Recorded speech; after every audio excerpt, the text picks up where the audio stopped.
Have you ever feared being buried alive?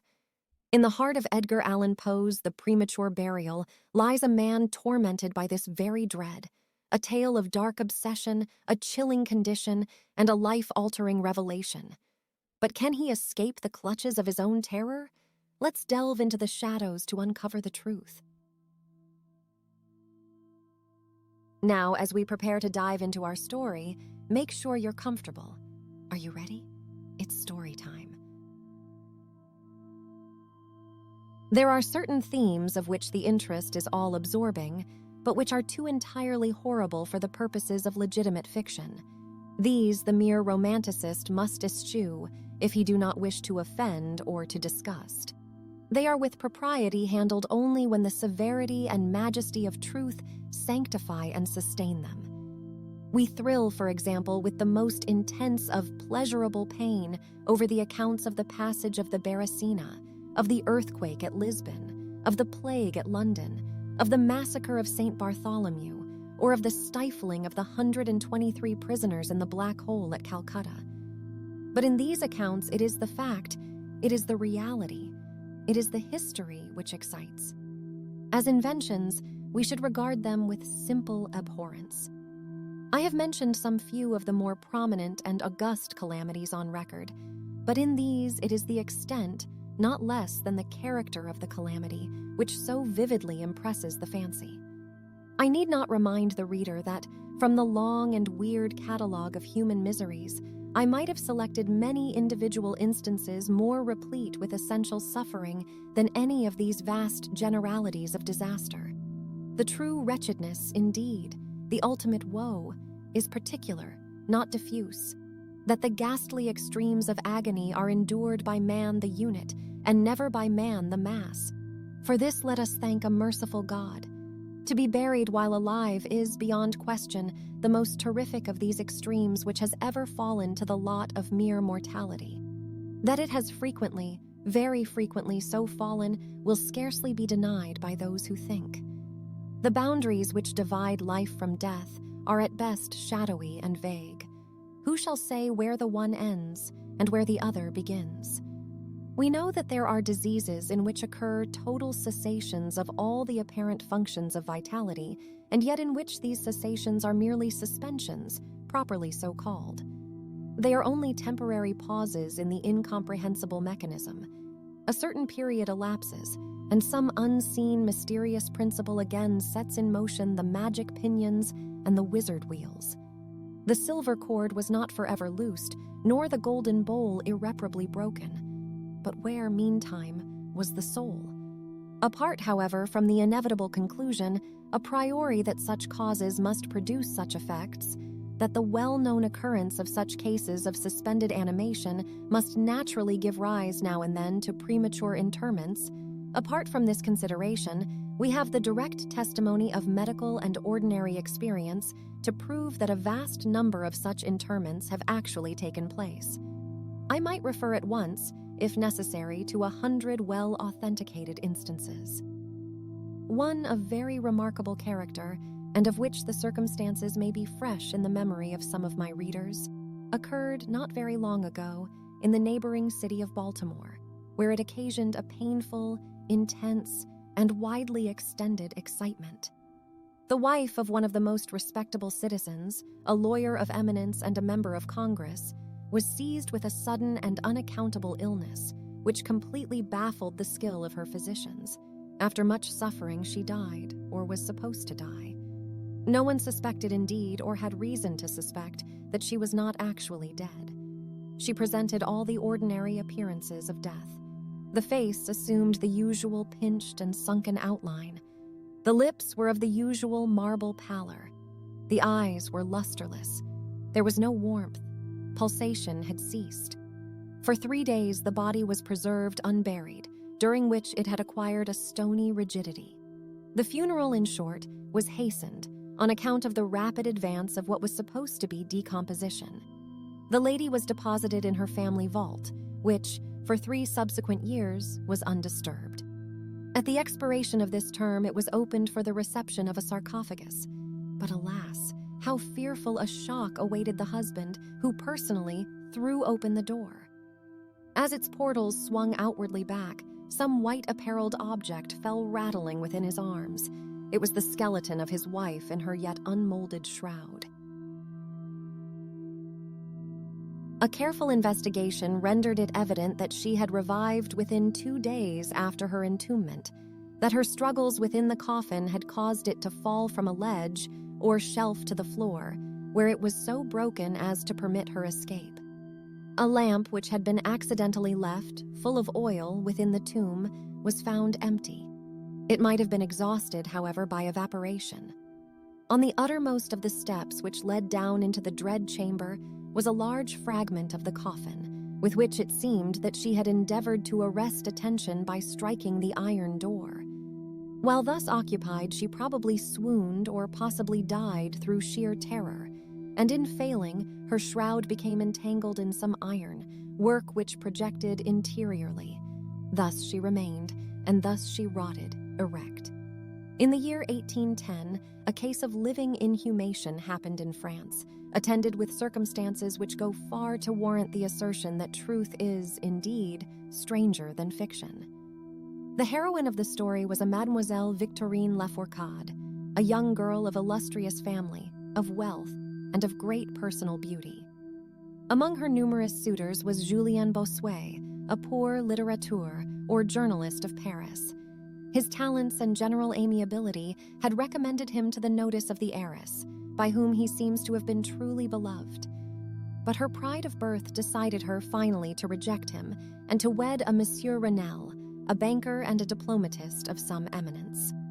After marriage, however, this gentleman neglected, and perhaps even more positively ill-treated her. Having passed with him some wretched years, she died. At least her condition so closely resembled death as to deceive everyone who saw her. She was buried, not in a vault, but in an ordinary grave in the village of her nativity.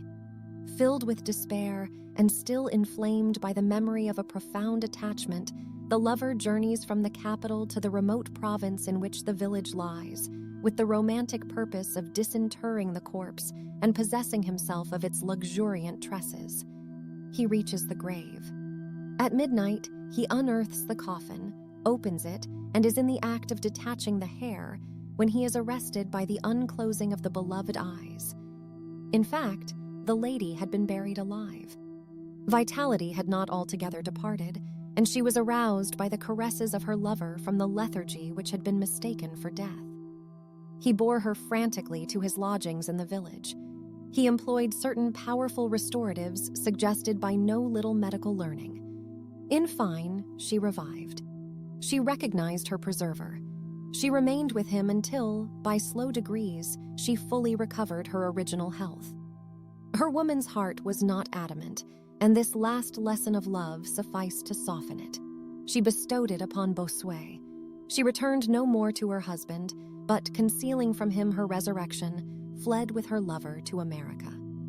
20 years afterward, the two returned to France, in the persuasion that time had so greatly altered the lady's appearance that her friends would be unable to recognize her.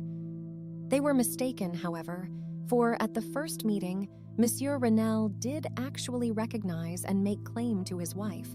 This claim she resisted, and a judicial tribunal sustained her in her resistance, deciding that the peculiar circumstances, with the long lapse of years, had extinguished, not only equitably, but legally, the authority of the husband. The Chirurgical Journal of Leipzig, a periodical of high authority and merit, which some American bookseller would do well to translate and republish, records in a late number a very distressing event of the character in question. An officer of artillery, a man of gigantic stature and of robust health, being thrown from an unmanageable horse, received a very severe contusion upon the head, which rendered him insensible at once. The skull was slightly fractured, but no immediate danger was apprehended. Trepanning was accomplished successfully. He was bled, and many other of the ordinary means of relief were adopted.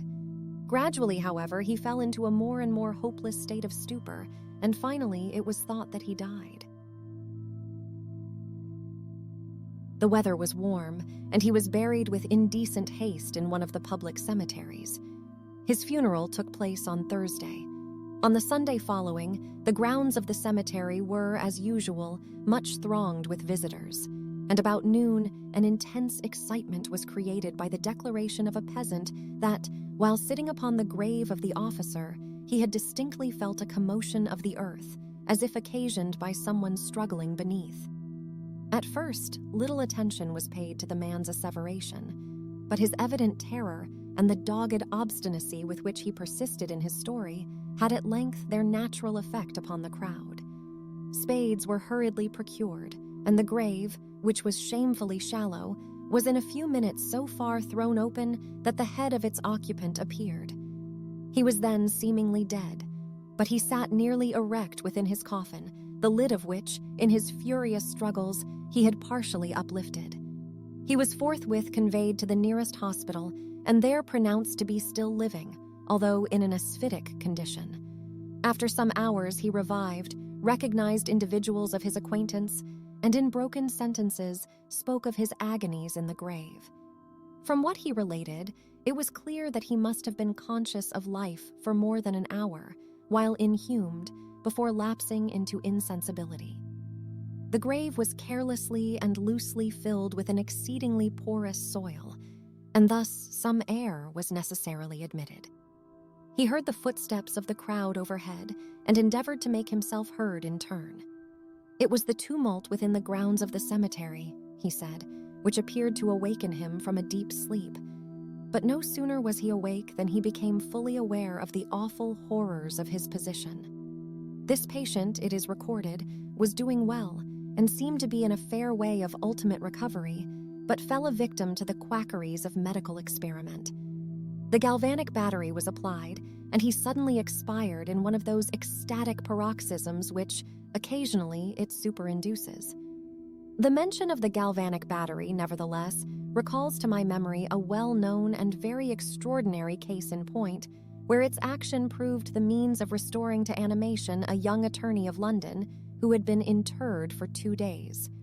This occurred in 1831 and created at the time a very profound sensation wherever it was made the subject of converse. The patient, Mr. Edward Stapleton, had died apparently of typhus fever, accompanied with some anomalous symptoms which had excited the curiosity of his medical attendants. Upon his seeming decease, his friends were requested to sanction a post-mortem examination, but declined to permit it. As often happens, when such refusals are made, the practitioners resolved to disinter the body and dissect it at leisure, in private. Arrangements were easily effected with some of the numerous corps of body snatchers with which London abounds, and upon the 3rd night after the funeral, the supposed corpse was unearthed from a grave 8 feet deep and deposited in the opening chamber of one of the private hospitals. An incision of some extent had been actually made in the abdomen when the fresh and undecayed appearance of the subject suggested an application of the battery. One experiment succeeded another, and the customary effects supervened, with nothing to characterize them in any respect, except, upon 1 or 2 occasions, a more than ordinary degree of lifelikeness in the convulsive action. It grew late. The day was about to dawn, and it was thought expedient at length to proceed at once to the dissection. A student, however, was especially desirous of testing a theory of his own, and insisted upon applying the battery to one of the pectoral muscles.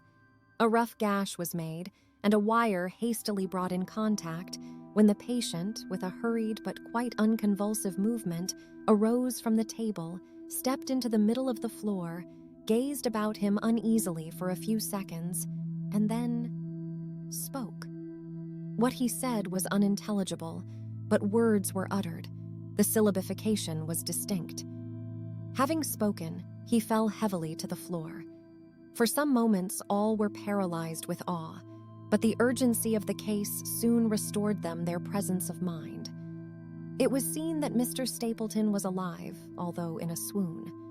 Upon exhibition of ether, he revived and was rapidly restored to health and to the society of his friends, from whom, however, all knowledge of his resuscitation was withheld until a relapse was no longer to be apprehended. Their wonder, their rapturous astonishment, may be conceived. The most thrilling peculiarity of this incident, nevertheless, is involved in what Mr. S. himself asserts.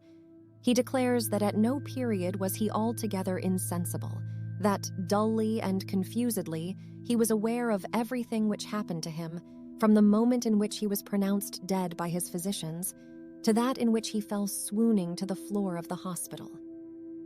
"I am alive," were the uncomprehended words which, upon recognizing the locality of the dissecting room, he had endeavored in his extremity to utter. It were an easy matter to multiply such histories as these, but I forbear, for indeed we have no need of such to establish the fact that premature interments occur. When we reflect how very rarely, from the nature of the case, we have it in our power to detect them, we must admit that they may frequently occur without our cognizance. Scarcely, in truth, is a graveyard ever encroached upon, for any purpose to any great extent, that skeletons are not found in postures which suggest the most fearful of suspicions. Fearful indeed, the suspicion, but more fearful the doom. It may be asserted without hesitation that no event is so terribly well adapted to inspire the supremeness of bodily and of mental distress as is burial before death. The unendurable oppression of the lungs, the stifling fumes from the damp earth, the clinging to the death garments, the rigid embrace of the narrow house, the blackness of the absolute night, the silence like a sea that overwhelms, the unseen but palpable presence of the conqueror worm. These things, with the thoughts of the air and grass above, with memory of dear friends who would fly to save us, if but informed of our fate, and with consciousness that of this fate they can never be informed, that our hopeless portion is that of the really dead. These considerations, I say, carry into the heart, which still palpitates, a degree of appalling and intolerable horror from which the most daring imagination must recoil. We know of nothing so agonizing upon earth. We can dream of nothing half so hideous in the realms of the nethermost hell. And thus, all narratives upon this topic have an interest profound, an interest, nevertheless, which, through the sacred awe of the topic itself, very properly and very peculiarly, depends upon our conviction of the truth of the matter narrated. What I have now to tell is of my own actual knowledge, of my own positive and personal experience. For several years, I had been subject to attacks of the singular disorder which physicians have agreed to term catalepsy, in default of a more definitive title. Although both the immediate and the predisposing causes, and even the actual diagnosis of this disease are still mysterious, its obvious and apparent character is sufficiently well understood. Its variations seem to be chiefly of degree. Sometimes the patient lies for a day only, or even for a shorter period, in a species of exaggerated lethargy. He is senseless and externally motionless, but the pulsation of the heart is still faintly perceptible. Some traces of warmth remain, a slight color lingers within the center of the cheek, and upon application of a mirror to the lips, we can detect a torpid, unequal, and vacillating action of the lungs. Then again, the duration of the trance is for weeks, even for months, while the closest scrutiny and the most rigorous medical tests fail to establish any material distinction between the state of the sufferer and what we conceive of absolute death. Very usually he is saved from premature interment solely by the knowledge of his friends that he has been previously subject to catalepsy, by the consequent suspicion excited, and above all, by the non-appearance of decay. The advances of the malady are, luckily, gradual. The first manifestations, although marked, are unequivocal. The fits grow successively more and more distinctive, and endure each for a longer term than the preceding. In this lies the principal security from inhumation. The unfortunate whose first attack should be of the extreme character which is occasionally seen would almost inevitably be consigned alive to the tomb. My own case differed in no important particular from those mentioned in medical books. Sometimes, without any apparent cause, I sank, little by little, into a condition of hemisyncope or half-swoon, and in this condition, without pain, without ability to stir, or, strictly speaking, to think, but with a dull, lethargic consciousness of life and of the presence of those who surrounded my bed, I remained until the crisis of the disease restored me, suddenly, to perfect sensation. At other times, I was quickly and impetuously smitten. I grew sick and numb and chilly and dizzy, and so fell prostrate at once. Then for weeks all was void and black and silent, and nothing became the universe. Total annihilation could be no more. From these latter attacks I awoke, however, with a gradation slow in proportion to the suddenness of the seizure. Just as the day dawns to the friendless and houseless beggar who roams the streets throughout the long, desolate winter night, just so tardily, just so wearily, just so cheerily came back the light of the soul to me. Apart from the tendency to trance, however, my general health appeared to be good. Nor could I perceive that it was at all affected by the one prevalent malady, unless indeed an idiosyncrasy in my ordinary sleep may be looked upon as superinduced. Upon awaking from slumber, I could never gain at once thorough possession of my senses, and always remained for many minutes in much bewilderment and perplexity. The mental faculties in general, but the memory in especial, being in a condition of absolute abeyance. In all that I endured, there was no physical suffering, but of moral distress and infinitude. My fancy grew charnel. I talked of worms, of tombs, and epitaphs. I was lost in reveries of death, and the idea of premature burial held continual possession of my brain.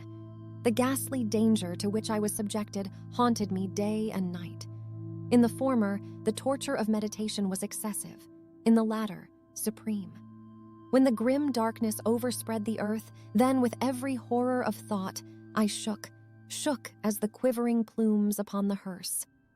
When nature could endure wakefulness no longer, it was with a struggle that I consented to sleep, for I shuddered to reflect that, upon awaking, I might find myself the tenant of a grave.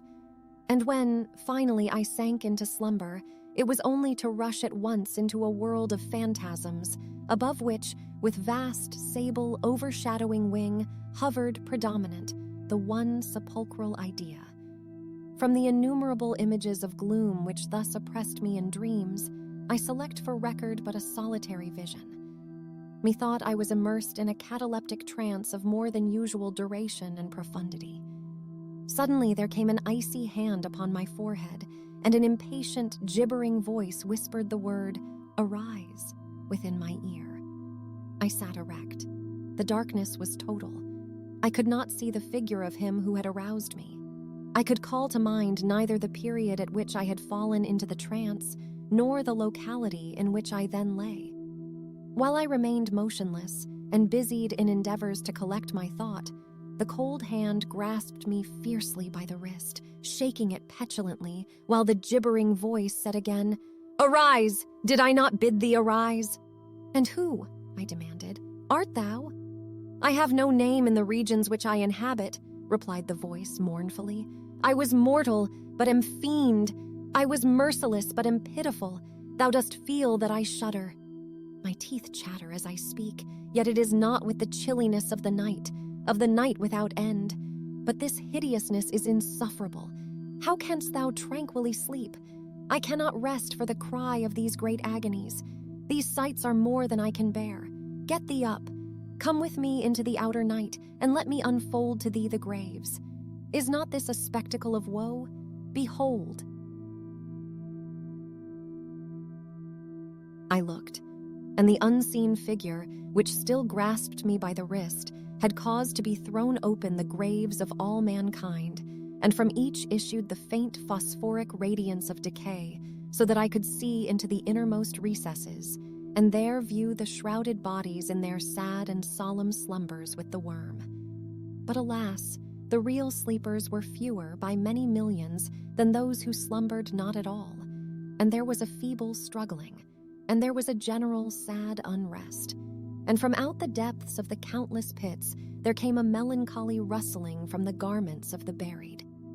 And of those who seemed tranquilly to repose, I saw that a vast number had changed, in a greater or less degree, the rigid and uneasy position in which they had originally been entombed. And the voice again said to me as I gazed, Is it not, oh, is it not a pitiful sight? But before I could find words to reply, the figure had ceased to grasp my wrist, the phosphoric lights expired, and the graves were closed with a sudden violence, while from out them arose a tumult of despairing cries, saying again, "Is it not, oh God, is it not a very pitiful sight?"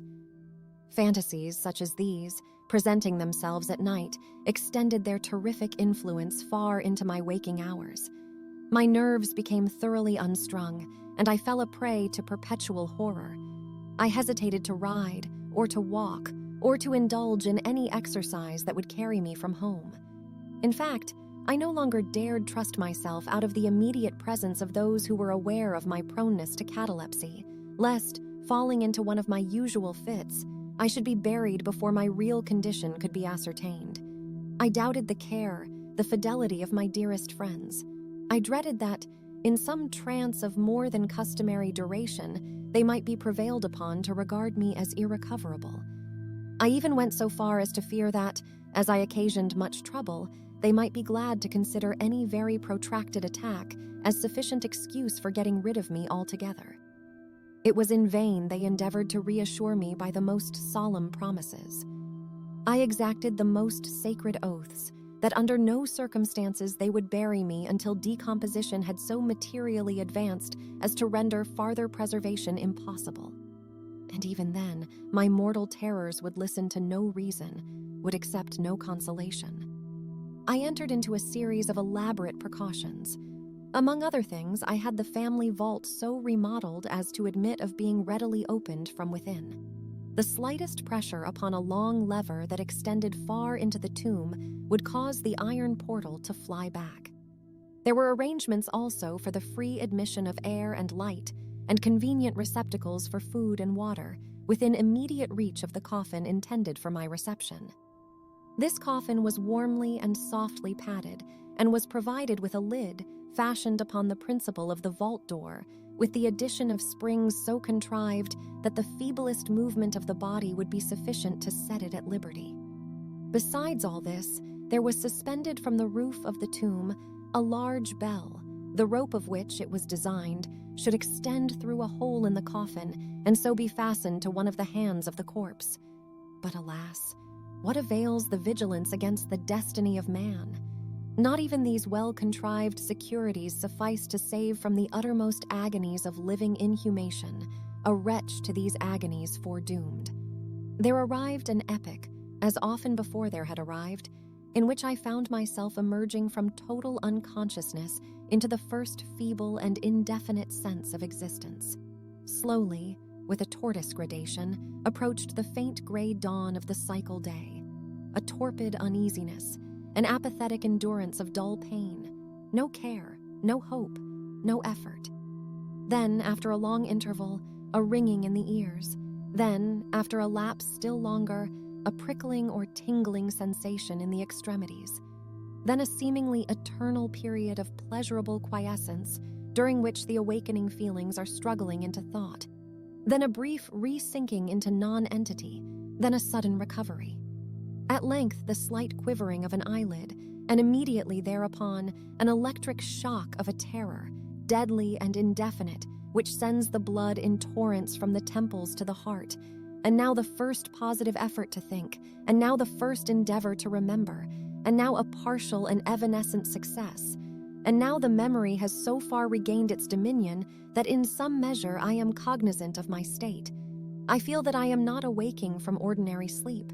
I recollect that I have been subject to catalepsy, and now, at last, as if by the rush of an ocean, my shuddering spirit is overwhelmed by the one grim danger, by the one spectral and ever-prevalent idea. For some minutes after this fancy possessed me, I remained without motion. And why? I could not summon courage to move. I dared not make the effort which was to satisfy me of my fate, and yet there was something at my heart which whispered me it was sure. Despair, such as no other species of wretchedness ever calls into being. Despair alone urged me, after long irresolution, to uplift the heavy lids of my eyes. I uplifted them. It was dark, all dark. I knew that the fit was over. I knew that the crisis of my disorder had long passed. I knew that I had now fully recovered the use of my visual faculties, and yet it was dark, all dark, the intense and utter raylessness of the night that endureth for evermore. I endeavored to shriek, and my lips and my parched tongue moved convulsively together in the attempt, but no voice issued from the cavernous lungs, which, oppressed as if by the weight of some incumbent mountain, gasped and palpitated with the heart at every elaborate and struggling inspiration. The movement of the jaws in this effort to cry aloud showed me that they were bound up, as is usual with the dead. I felt, too, that I lay upon some hard substance, and by something similar my sides were also closely compressed. So far I had not ventured to stir any of my limbs, but now I violently threw up my arms, which had been lying at length with the wrists crossed. They struck a solid wooden substance, which extended above my person at an elevation of not more than 6 inches from my face. I could no longer doubt that I reposed within a coffin at last. And now, amid all my infinite miseries, came sweetly the cherub hope, for I thought of my precautions. I writhed and made spasmodic exertions to force open the lid. It would not move. I felt my wrists for the bell rope. It was not to be found. And now the comforter fled forever, and a still sterner despair reigned triumphant, for I could not help perceiving the absence of the paddings which I had so carefully prepared. And then, too, there came suddenly to my nostrils the strong, peculiar odor of moist earth. The conclusion was irresistible. I was not within the vault. I had fallen into a trance while absent from home, while among strangers, when or how I could not remember. And it was they who had buried me as a dog, nailed up in some common coffin, and thrust deep, deep and forever into some ordinary and nameless grave. As this awful conviction forced itself thus into the innermost chambers of my soul, I once again struggled to cry aloud. And in this second endeavor I succeeded. A long, wild, and continuous shriek or yell of agony resounded through the realms of the subterranean night. "Hillo! Hillo there!" said a gruff voice in reply. "What the devil's the matter now?" said a second. "Get out of that," said a third. "What do you mean by yowling in that air kind of style like a cattymount?" said a fourth. And hereupon I was seized and shaken without ceremony for several minutes by a junto of very rough-looking individuals. They did not arouse me from my slumber, for I was wide awake when I screamed, but they restored me to the full possession of my memory. This adventure occurred near Richmond in Virginia. Accompanied by a friend, I had proceeded upon a gunning expedition some miles down the banks of the James River. Night approached, and we were overtaken by a storm. The cabin of a small sloop lying at anchor in the stream and laden with garden mold afforded us the only available shelter. We made the best of it and passed the night on board. I slept in one of the only 2 berths in the vessel, and the berths of a sloop of 60 or 20 tons need scarcely be described. That which I occupied had no bedding of any kind. Its extreme width was 18 inches. The distance of its bottom from the deck overhead was precisely the same. I found it a matter of exceeding difficulty to squeeze myself in. Nevertheless, I slept soundly, and the whole of my vision, for it was no dream and no nightmare, arose naturally from the circumstances of my position, from my ordinary bias of thought, and from the difficulty to which I have alluded of collecting my senses, and especially of regaining my memory for a long time after awaking from slumber. The men who shook me were the crew of the sloop, and some laborers engaged to unload it. From the load itself came the earthly smell. The bandage about the jaws was a silk handkerchief in which I had bound up my head, in default of my customary nightcap. The tortures endured, however, were indubitably quite equal for the time to those of actual sepulture. They were inconceivably hideous, but out of evil proceeded good, for their very excess wrought in my spirit an inevitable revulsion. My soul acquired tone, acquired temper. I went abroad. I took vigorous exercise. I breathed the free air of heaven. I thought upon other subjects than death. I discarded my medical books. Buchan, I burned. I read no night thoughts, no fustian about churchyards, no bugaboo tales, such as this. In short, I became a new man and lived a man's life. From that memorable night, I dismissed forever my charnel apprehensions, and with them vanished the cataleptic disorder, of which perhaps they had been less the consequence than the cause. There are moments when, even to the sober eye of reason, the world of our sad humanity may assume the semblance of a hell. But the imagination of man is no Carathis, to explore with impunity its every cavern. Alas, the grim legion of sepulchral terrors cannot be regarded as altogether fanciful, but like the demons in whose company Afrasiab made his voyage down the Oxus, they must sleep, or they will devour us. They must be suffered to slumber, or we perish. As our story comes to a close, let the lull of this soothing ambiance continue to cradle you further into your journey of calmness and rest. Thank you for allowing me to be a part of your relaxation and sleep routine tonight. Remember, each day brings a new story, and each night brings a fresh chance to regenerate, to dream, and to become more of who you are. Good night, dear listener. Until our next story, sleep well and dream beautifully.